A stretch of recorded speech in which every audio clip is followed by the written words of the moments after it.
because I think we might have overprogrammed. Sorry. Thanks what? No! Thanks everybody for coming. We're going to talk about the pieces because they're interesting. So Well, Michael's... actually, the first and last piece we could play faster. We could play them, but not maybe a little. So Michael's going to talk about the first piece, but please, Colette's not here, so no one's going to yell at you for talking today. But the pieces are quiet, so, be careful. We're going to start with a piece by Salvatore Sciarrino, who's supposedly maybe the most performed living Italian composer. Some of his music is very active, but a lot of it is sort of akin to Morton Feldman, so very quiet and sparse. And this one's called Melencholia 1, and I'm also going to do something a little unusual to the piano. We're making a couple of compromises in how this actually works, but this bag is going to be holding down some of the lower register notes and generating some extra reverberation throughout the piece. So do that.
It's over, you can clap.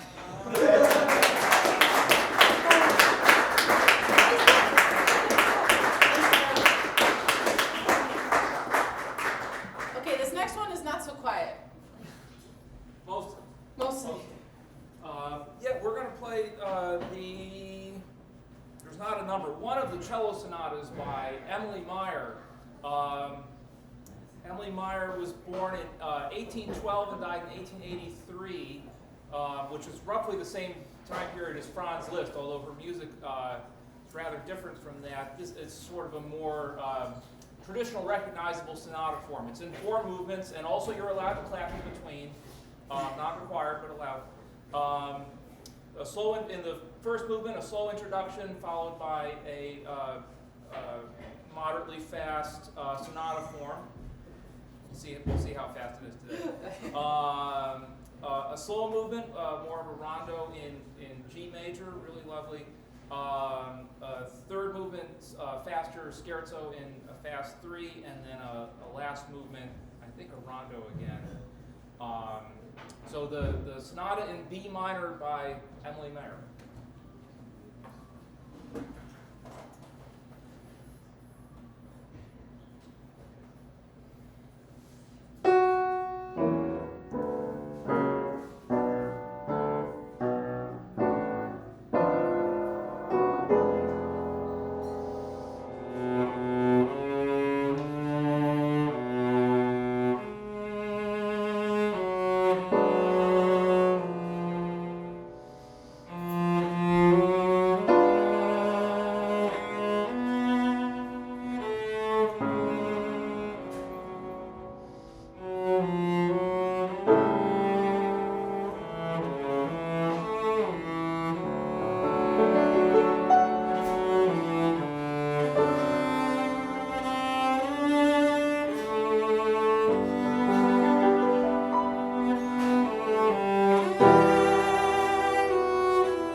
Sonata. She is a rare 19th century female composer, and I couldn't find a recording of this, so you will probably never hear it again. And if anybody here is like a musicology doctoral student and wants to like work on a new edition, this would be good. Project.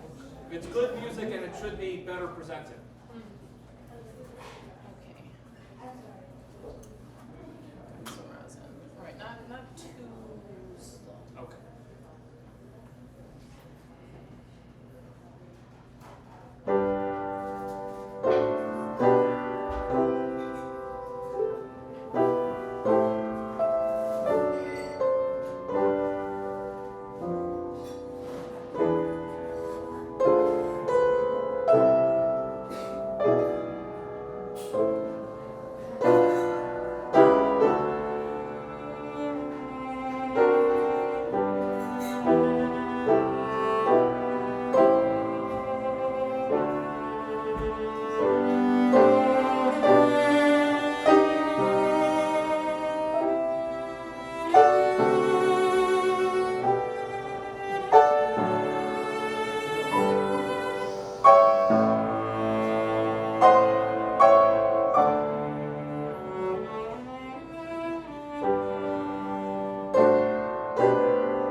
with money.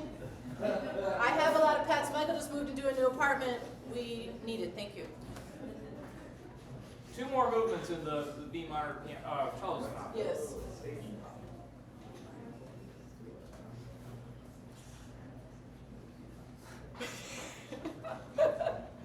I'm ready. It'll be okay. It's going to be fine.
And one more, and not to just complain about the edition, we actually were able to get it for free from IMSLP, probably made for free by somebody. So lots of people are working on this, but if anyone wants to work on it more, yeah.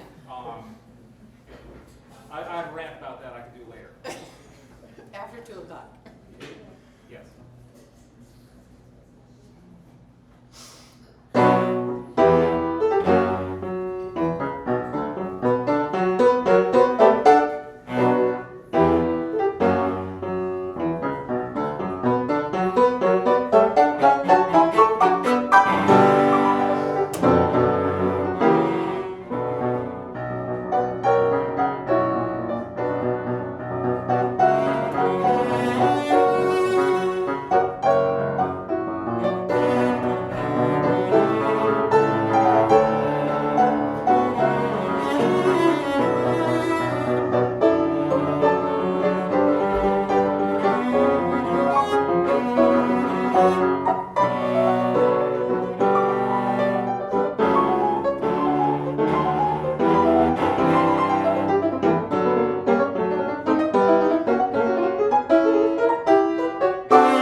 friend Ethan Foote wrote, I have a program note from him. It's called Canyons in Gehinnom. And I asked him about the pronunciation, so it's right. Canyons in Gehinnom. And he wrote, Ethan Foote, born in 1987, is a composer, performer, songwriter, and arranger from Washington, D.C.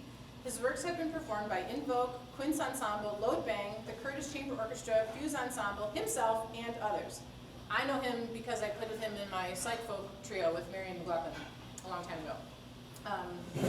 Recent premieres include the chamber work Will There Be Jazz in Hell by Fuse Ensemble, and his new work Life Over Death, also for chamber ensemble, which will be premiered by Ear Space in December 2023. His 2022 work for chamber orchestra Wild Requiem was awarded the William Clens Prize in Music Composition by the Department of Music at Duke University, where he is earning a PhD in music composition, and where his teachers are John Supko and Scott Lindroth. Canyons in Gehinnom is a short experiment in gestural extremes, reflecting the composer's interest in a jazz-based harmonic language and conceived poetically as a landscape in the purgatorial afterlife. Yeah. Hell yeah. I know. This is the hardest piece on the program for me, so it's gonna be great.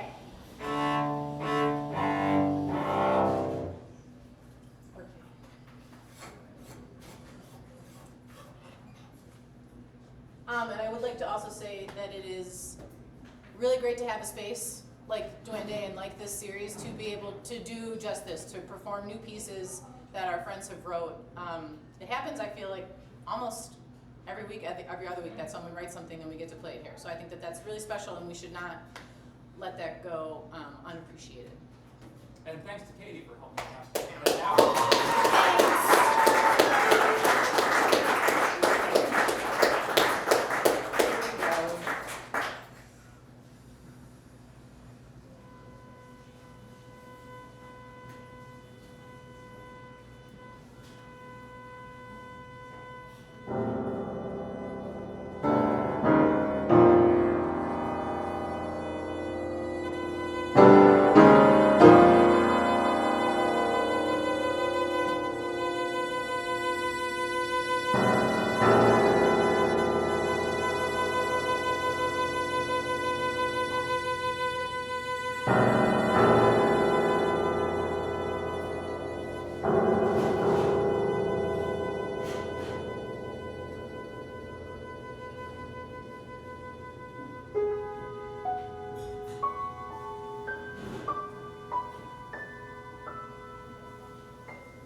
by me, a classical sonata, and no, not at all. This is actually a jazz piece. It's called Mosaic Music 3. If you want to hear Mosaic Music 2, come here at the Buffalo Jazz Composers Workshop at Hall Walls on Monday. I think we're just going to play. Okay.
Next week we have Michael Toumille in the house. He will be playing clarinet quintet with a lot of other great musicians. They're going to do the whole Coleridge-Taylor and as much of the Brahms as they can get through, I believe. It will be good. Stopping at exactly 2? Stopping at exactly 2. There's going to be a hook on the stage. The week after that, Michael is back with Meg and Kyle, and you guys are going to do the program that you did for her recital at Geneseo earlier this year, which will be fantastic. On the 16th, there will be violin children here playing holiday tunes. I'm sure it will be cute. On the 23rd, I'm going to be back with the Fisher Sisters. We'll be doing string quartet, holiday stuff. We have really great arrangements by this guy, Marshall Ocker, that we love. And on the 30th, Michael Toumille again will be here with Zane Merritt doing some guitar and clarinet stuff that should also be cool. So that's the rest of the year. We're not taking any days off, so it's going to be here. The next and last piece on the program. Merch. Oh yeah, there's merch. Yeah. Michael has download cards. We're also half of a band called The Evolution of the Arm. We also have a CD that we forgot to bring. So look us up online. Oh, thank you. The Evolution of the Arm. It's sort of like some of this stuff, but also totally not. But also weird, yeah. So the last piece that we're going to play for you today is a movement from Messiaen's Quartet for the End of Time. I know. It's called Louange à l'éternité de... Oh man, I knew how to pronounce it. Louange à l'éternité de Jésus, and which translates to... I wrote that down too, and I now am forgetting it. Oh, praise to the eternity of Jesus. So Messiaen was a devout Catholic. This piece was written when he was a prisoner in a prisoner of war camp during World War II. He wrote it for piano, cello, clarinet, and violin. This movement is just piano and cello. There are 9 movements altogether. They premiered the work in the camp. He wrote it on like scraps of paper with a tiny little pencil that one of the guards gave him because he took pity on him.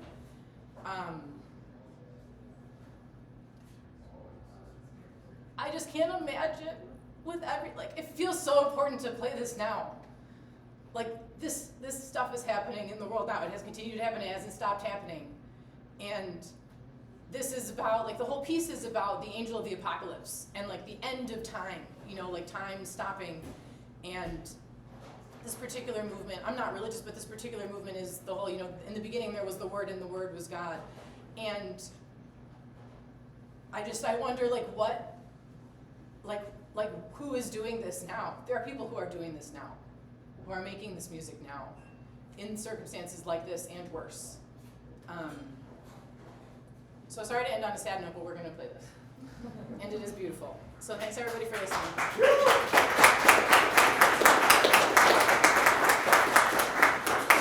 And there is a recording of Messiaen and the original cellist playing this. You can find it online. Just search for it on Bandcamp. Yeah, it's on Bandcamp. And the tempo marking in the score is 16th note equals 44. And they don't play it that slow, so we don't have to either. Because it's hard.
if you have questions about what we played or anything that's coming up on the schedule, just come talk to us. We're happy to do that.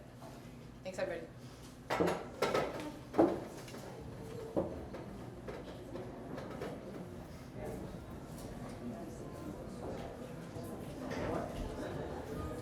Hey, thanks so much for. Did you just happen to be here, or did you know this was happening? Oh. I'd like you to meet my Thanks for husband, catching Rob. me. Rob, this is Rob. Michael. Oh, thank you. Thank you. Thank you. Yeah, it was a lot of fun. Thanks for catching something. Did you come down here? Oh, yeah, it's a fun. There's all kinds of stuff going on, music, non-musical things. There's I went once in the summer, and now I can never go. But like, there's a Wednesday or Thursday chess club. Yeah, so it's a neat place. We're trying to do interesting It things. is a neat place. This is our first time. So we stopped at Murray for lunch, and You stopped at where? we stopped in here for lunch. Oh, okay. Yeah, and they've got good food. That's what we understand. So, yeah. Now, do you live here? No, not. I mean, it's about 20 minutes away. Oh, okay. Well, it's about the same for us. Katie books the series, and so I play here once in a while. And, You'll have to let me know when and where. So. well, I'm here again in 2 weeks, and I keep meaning to send something for the announcements, but in 2 weeks I'll be playing duo with an oboe player at 1 o'clock. But there's stuff here basically every Saturday afternoon. Who's the oboe player? Pardon me, sorry. Okay. Thank you for coming. Our old neighbor played Oh my God, briefly. it's hard. My arm's gonna fall off, and I go to the gym. Yeah. Her name is Karen. I'm recording. Let me stop this. Yeah, she's. Yeah, it's great. Thank you. Thanks for coming, Zach. Gonna go urinate. Okay, we'll pee. Yeah, we'll be hanging.